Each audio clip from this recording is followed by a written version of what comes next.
Newsfirst Newsline with Faraz Shaukutali. Hello there and a very good morning. It's a Friday morning. I'm Sonali Manik-Babage.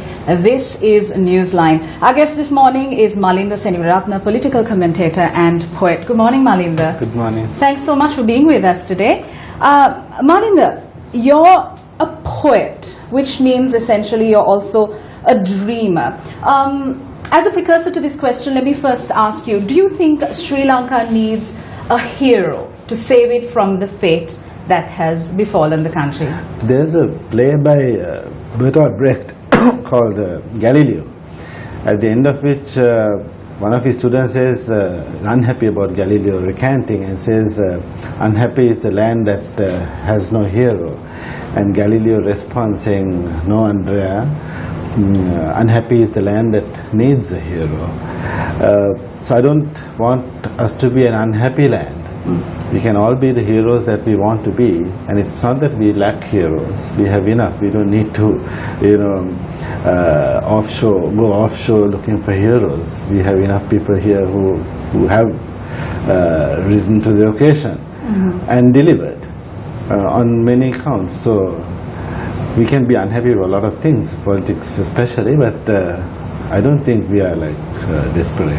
Speaking of politics, you're raising quite a few eyebrows, Malinda, and getting a few eye rolls because you claim to be contesting for the 2020 elections. Presidential elections. That's right. Yes, I'm happy if anyone is taking notice. Okay, I mean, are you being satirical or hilarious, or are you actually being serious? Well, if you take those who are serious, who have been serious about contesting, who have contested and won, you look at what they've said, what they've not said, what they've done and not done. I would be a bit hesitant to say I'm serious, because it's rather hilarious, isn't it, what has transpired over the last 60, since independence, 69 years, and especially after 78 and the executive presidential system. So if I'm raising eyebrows, that's good. I want people to take notice, not just because it's me, but that we as a country, we need to get out of this two-party, this fixation with these two parties which promise so much but deliver so little. And in the end, we look as though we are people without any options, without any sense of innovation or creativity, that we cannot think of a country that is not led by one of these two parties. I think we are better than that, and we should be better than that. Now, over the recent past, we've seen quite a lot of allegations of white-collar crime, and there's a massive public interest in this whole discourse. There's been exposés. Specifically, let's talk about the Presidential Commission of Inquiry to look into the central bank bond issuance, where revelations are coming to light on a daily basis, and the public are taking notes. As a journalist, as a citizen of this country, and as someone who cares about the country, are you taking notes? Of course, I've written enough about this particular issue, but white-collar crime is not something that happened after Yapal. White-collar crime we've always had, and we've always looked the other way. Right. At least people in certain circles have looked the other way. No, it's our people, they can't do wrong, or it's our people, it's okay. That is the culture that we need to change. I think people are taking notice. I certainly have. And it's not over yet. Just because someone resigned under pressure, that does not mean that he is absolved. The commission must finish its work. And the legal system should not always depend on these kinds of commission. The argument is that the courts will take time, but you get 3 Supreme Court judges sitting on this, so it's not funny. They are taking time off. But we need to have a system which will prevent these things, and when there is infringement, we to kick in and hold people accountable to what they do. So it's a good trend. But we are just in the early days. We've just taken a few steps and we think we have done just because some person resigned. I think no way. A lot of people are implicated in this. And we have seen so much foot dragging that people are very suspicious about where this is going. So you're taking notes. Do you think other fellow royalists are also taking notes? I mean, in your opinion, the cabinet itself has several royalists. I left Royal in 1984. That is like 33 years ago. I'm a citizen of this country and a citizen of this world. My universe has become so much larger. Sure. And I don't think that it's a royal specific issue. Of course, there's a higher representation, disproportionate representation of royalists in this particular cabinet. I don't know why, but you can't hold royal to blame for that, or royalists, just as much as you can't blame,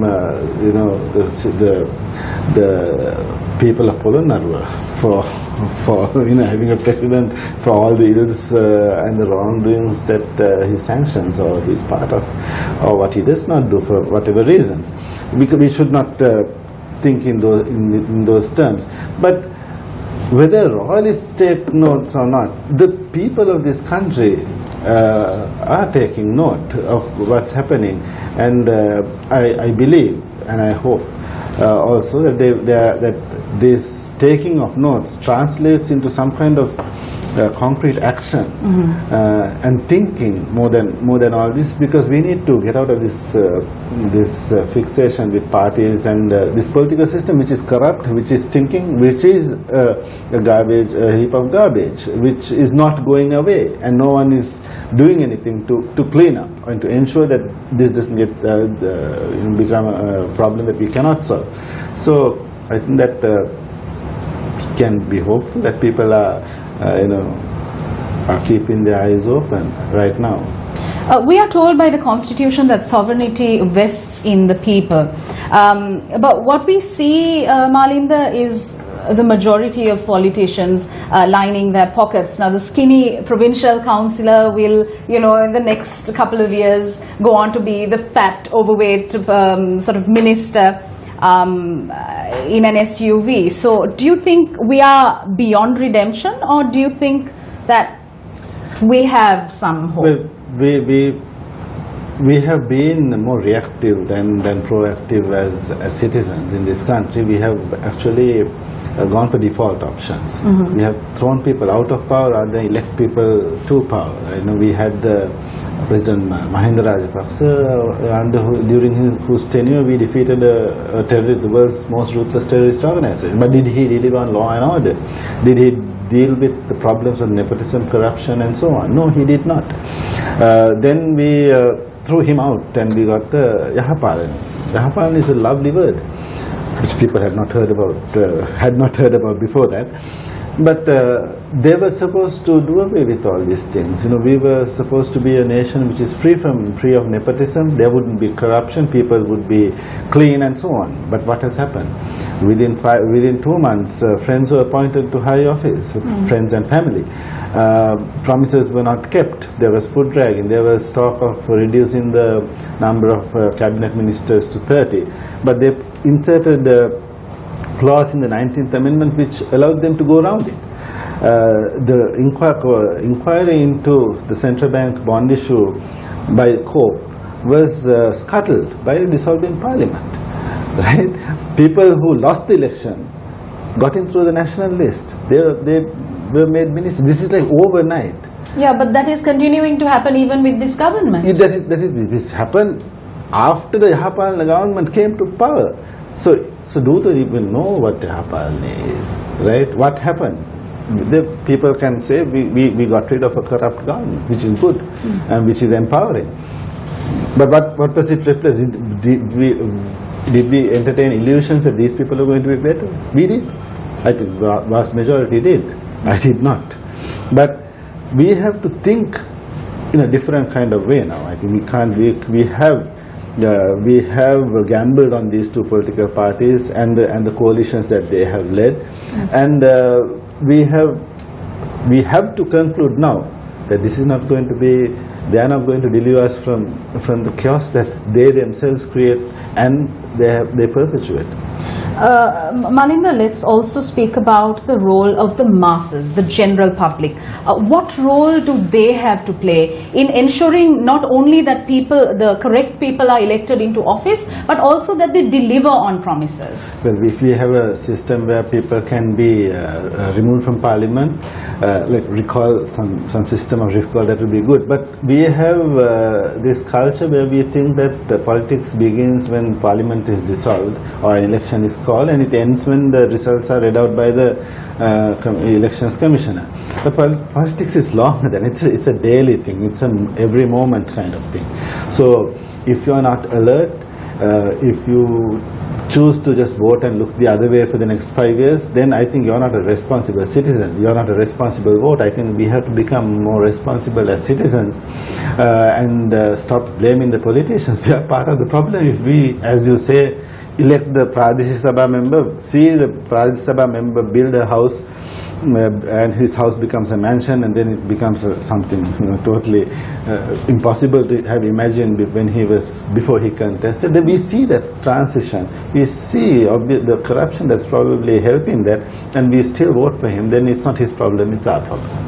So if we vote in politicians who are corrupt, if we vote in politicians who have no solution to the problems that we have, like simple thing like garbage collection, if there's a stink in every public institution, if all the processes are stinking, then we as citizens, if we have no concept that we are part of the problem, if we cannot become cleaner citizens, we cannot hope for cleaner politicians or a better political system. Right. So you do agree that there is public discontent brimming among the people on a daily basis, and that it continues to keep increasing? Yes. Why is the government scared to hold elections? That is a clear indicator for me that they know that they are scared to face the people, that they lied, they have not delivered, and they're messing things up. So you go before the people, you're going to be found out. That is the only place where you get found out. Otherwise, you can say people can agitate, but here you will get the numbers, even though you are the party in power. That indicates to me that there is discontent. You see it always, but you can't. We have had a poll to say 70% are unhappy. Mm-hmm. If we had some kind of poll, I'm sure some kind of numbers would cause some anxiety in certain places. But we see indications not only through the protests, but in various forums, like in social media, which this government played a major role in defeating the previous government. Mm-hmm. You look at social media, very few people are actually coming out defending this government. They will at best say nasty things about the previous regime, but they are not defending this regime. Which indicates to me, while there's a lot of criticism, which indicates that there's a lot of public discontent. But Malinda, we can agree that there is a robust legal system. There are law enforcement authorities in Sri Lanka, a system which has worked. I'm not sure whether it has worked. We have a system. We talk about law enforcement authorities, what's been going around, the video footage of the IGP is very disturbing. If you want to talk about law enforcement and the legal system, well, there have been corrupt judges. There have been allegations of abuse right from the top.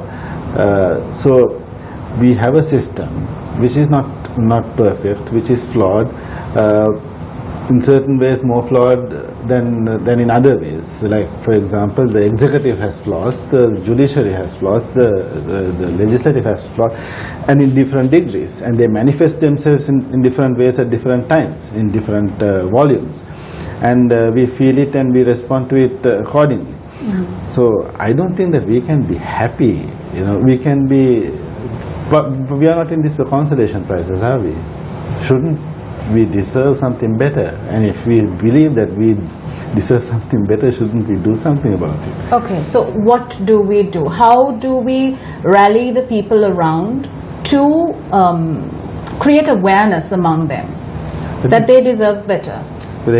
How do we create this paradigm shift in attitude? So we have to communicate our ideas, we have to engage in debate, we have to come up with plans which Who's we? Every one of us, not just me. Not just me. It's not Well, about the me. media is certainly playing a role. There is a vibrant, robust media. We in the always country. had a vibrant and robust media. We always had vibrant and robust communicators and communication at different levels. So where are we going wrong then? We are going wrong because we are not transferring those things into a situation where we think out of the box about politics itself, about the institutions that govern us. So if to the extent that we still have faith in either the United National Party or the Sri Lanka Freedom Party or the coalitions they lead, and the smaller parties which somehow prop these people up, help people into power, help people out of power, then we are doing ourselves a disservice. So I'm not sure how when, I can't tell an auspicious time on this day at this time, we will have a more a nation that has greater awareness, that is ready to take over and so on. But I think that debate is taking place, and it's not just the media, it's all over the place. I mean, if media is about communication, then we are all part of the media, whether we are in a TV station or a newspaper. And in so many public forums, you hear the discontent, you hear the discussion of alternatives. Not all of that gets into the mainstream media. They are more in the social media. So I think that we are going the right direction. How and when it comes into being, I'm not sure. I think you are asking a question which can be related to organizing. How do you organize this? The whole idea of an organization is not part of our culture. We are a country which comes together, a culture where we come together for the Magula and the Marane. In times of tragedy, we stick together. In times of joy, we rejoice together. Rest of the time, we fight with each other. So when in crunch time, things come together. That is how in 2005, we voted in a government that was ready, that eventually defeated a 30-year-old terrorist organization that had been wrecking the country for 30 years. Against a background of 12 years where we were pumped with the idea that you cannot defeat the LTT, that we have to give them something. Separate state, if not, at least federalism. But how did it happen that within the course of 2-3 years of the United National Front government of that time, which was negotiating with it, everything turned the other way. So I think that time will come, and that time is coming, and people should be aware of that.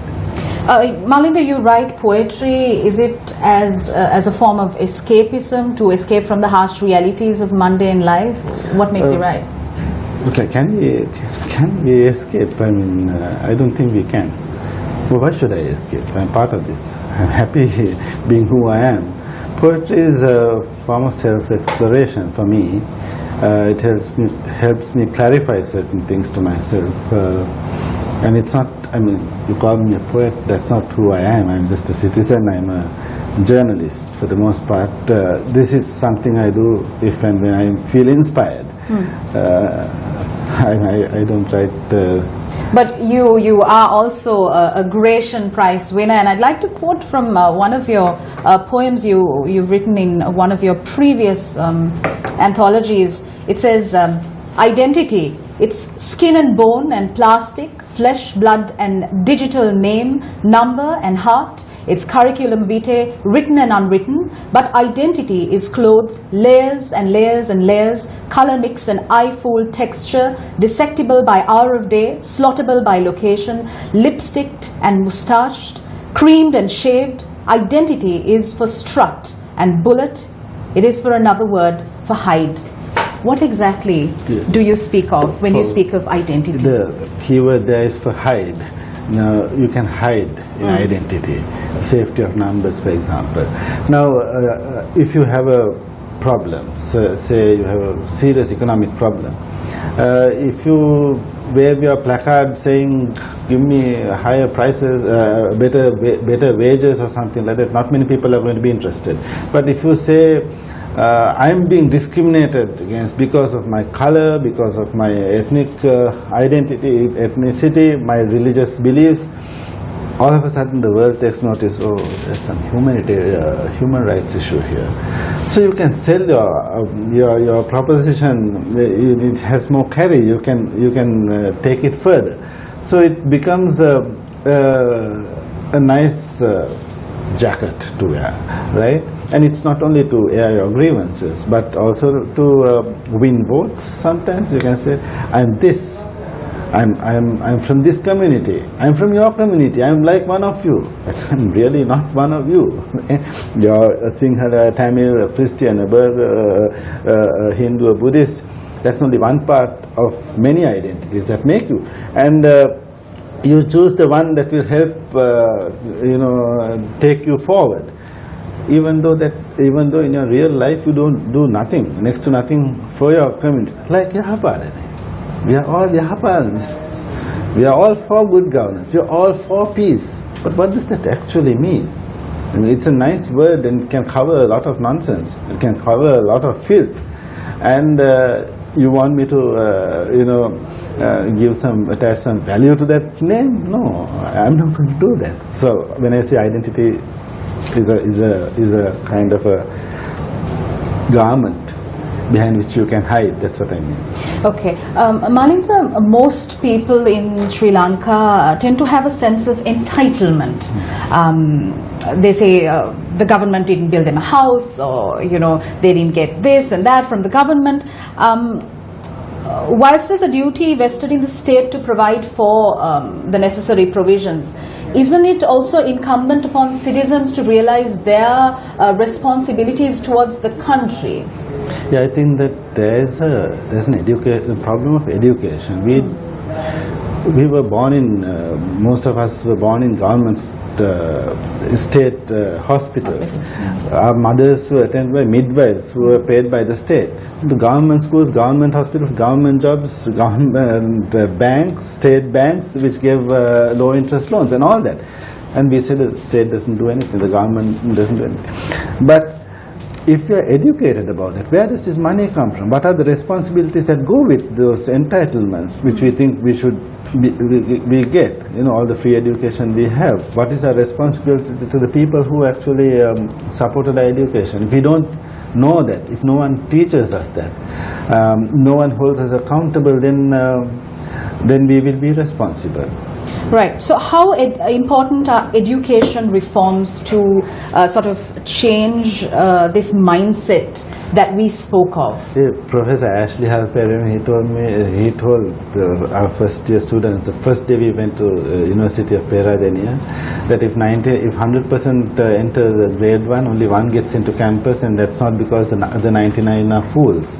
It's because the structures don't allow the other 99 to get a higher education, and that it is the responsibility of that one person to alter the structures to ensure that more people get the education they need. But we're talking about education, so it's a very wide subject. If we don't have an occupational classification to begin with, how can we even begin to design an education system that serves the needs of the entire country, the human resource needs of the entire country? We don't even think in those terms. But the question you asked about responsibility, you have to begin from school. I mean, if someone gets a free book in grade 5 or grade 4 or whenever, that child should be taught where that book came from. He or she may be going to, say, a private school like St. Thomas's College or Ladies College and still getting a free book, free textbook, when their parents more often than not can provide that. And yet someone is paying for this book. Who is paying for this book, and what are the responsibilities that go with having got this gift? Right? What do you have to do at the end of your school career? That kind of education, thinking, We don't have, and that's a big problem. But we have the necessary stakeholders, Malinda. Why aren't they doing anything, in your opinion? They are accountable to the public. So that means that those who are responsible for doing the thinking, to train the teachers, like in the training colleges, Sure. they should think in those terms. But then they have to get the directive from the relevant minister. Yeah, so of course I'm saying my argument is based on the fact that these people are not interested, right? That our political system is corrupt, and it's not geared to bring into power those who are actually capable of and have the political will to make things better. So let's not go there. I mean, there's a lot of things have to happen, but the principal can make a huge difference in a school. The teacher can make a school prefect can make a huge difference. So wherever that is there, it can possibly. Leaders who come, people who come and speak to children at various forums, newspapers, media, they can make this difference. You're asking me this question, I'm giving you that answer. Whoever is listening might pick up something. Or we might disagree, but we might be able to engage in that discussion. So a lot of things I can't give you. This is the blueprint, and once you stick to this, once you follow this, we are going to get a perfect Sri Lanka in 2020 to 2023. I don't think it happens that way. Right. Malinda, you spoke of corrupt systems. Something that we find is that a lot of VVIPs are also embroiled in massive corruption scandals. So we saw it throughout time. Take the Helping Hambantota project to, right now. So what do we need to do to correct this system that is going wrong, in your opinion? At several levels. The level of the citizen, we have to be better citizens. Right. First of all, we have to be clean people before we can criticize dirty people. We have to live clean lifestyle before we can criticize dirty economic social system. That's at one level. But if you are talking about corruption and at the top in political systems, then okay, why is it that why do people come to parliament? They want to become ministers. How much do they have to spend to come to parliament? They have to spend millions to run political campaigns. That's investment. They have to recover that money. It's like a business. We have to stop thinking that people take what they say at face value. So power corrupts, absolute power corrupts absolutely, and we keep seeing this over and over and over again. Yeah, but then there are checks and balances which you can put in place. For example, if you are saying that there are only 10 ministries, right? Whoever comes to power, only 10 ministries are possible for these subjects, and that's in the constitution.